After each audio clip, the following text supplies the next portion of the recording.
Hey guys, welcome back to my channel. তো এখন বাজে 5টা। আজকে আমরা বিকেলবেলা বেরোলাম রাইডে। তো আজকের আমার সঙ্গে রাইডে আছে তুহিন, অনেকদিন পর আসলো শিলিগুড়ি থেকে। এদিকে রে,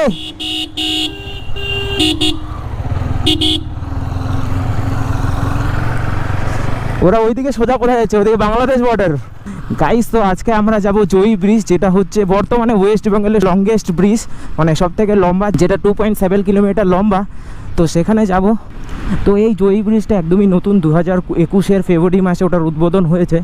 তো এতদিন আমার বাড়ির কাছে, বাড়ি থেকে বেশি না, 10 কিলোমিটার হবে হয়তো সম্ভবত। তবুও আমি এখনও যাইনি, আজকে ফার্স্ট যাচ্ছি। তো যাচ্ছি যখন, তো একটু ভ্লগ করা যাক। তো রিসেন্টলি নিউজ পেপারে একটা খবর ছেপেছে, ওটাতে নাকি এখন নিব্বার-নিবিদের প্রেমের আড্ডা জয়ী সেতু।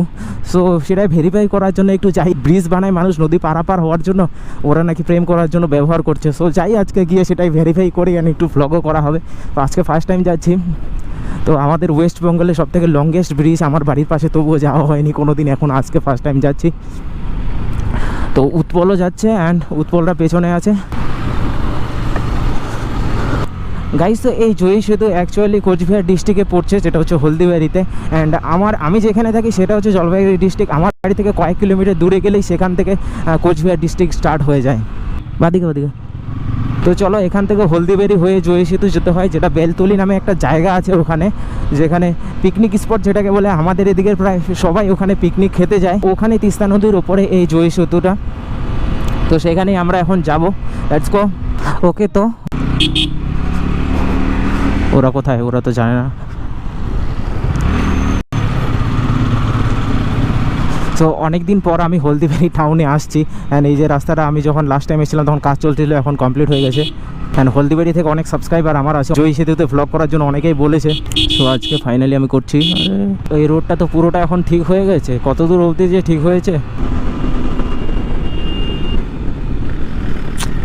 ভগবান, এইভাবে দৌড়াচ্ছে।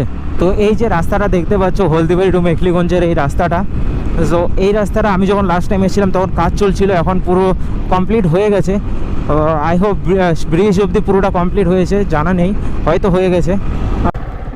ব্রিজটা আমার বাড়ির কাছে। হ্যাঁ, ফেব্রুয়ারি মাসে ওপেন হয়েছে। এটা কি মাস? জুলাই মাস। কয় মাস হয়ে গেল? মার্চ, এপ্রিল, মে, জুন, জুলাই, 5 মাস হয়ে যাচ্ছে। 5 মাস একদিনও আসিনি, ফার্স্ট টাইম আসতেছি। উদ্বোধন হওয়ার আগে জানুয়ারি মাসে আসছিলাম পিকনিক খেতে। পিকনিক খায় না এদিকে বেলতলি নদীতে সবাই, ওখানে আসছিলাম। কিন্তু ব্রিজটা তখন কাজ চলতেছিল, তখন আসা হয়নি। ও কি লাগছে, ওয়াও! মনে হচ্ছে আমি কলকাতাতে আছি, সিরিয়াসলি। আমরা যখন আসি তখন অতটাও ভিড় ছিল না, বাট যাওয়ার সময় তো দেখতে পাচ্ছ অনেক মামুনি এখানে। আমরা যখন আসি তখন অতটাও ভিড় ছিল না, এখন অনেকটাই ভিড় হয়ে গেল, দেখতে পাচ্ছ গাইস। তো এখানে সন্ধ্যের টাইমটা অনেক ভিড় হওয়ার কারণ হলো এই তিস্তা নদী থেকে যে হাওয়াটা আসছে, খুব শীতল হাওয়া, খুব ঠান্ডা হাওয়া, প্রচণ্ড গরম দুপুরবেলা থেকে। অ্যান্ড এই সময়টা এখন হাওয়া লাগছে জন্য প্রচণ্ড ভালো লাগছে, সেই জন্য এখানে ভিড়টা একটু বেশি এই সময়টা। অ্যান্ড হ্যাঁ গাইস, একটা কথা, এই ব্রিজটার জন্য মমতা ব্যানার্জিকে অবশ্যই একটা থ্যাংক ইউ জানানো উচিত। So thank you so much. আমার তো ব্রিজটা খুব ভালো লাগলো, ফার্স্ট টাইম আসলাম। সো গাইস, আমার বাড়ির পাশে যদিও। তো গাইস, অবশ্যই কমেন্ট করে জানাও তোমাদের কেমন লাগলো। অ্যান্ড চ্যানেলে নতুন অ্যান্ড আমাকে প্রথমবার দেখে থাকলে অবশ্যই সাবস্ক্রাইব করে দিও, বেল বাজিয়ে দিও, পারলে ভিডিওটা শেয়ার করে দিও, আমাকে ইনস্টাগ্রামে ফলো করে দিও। তো পরবর্তী ভিডিও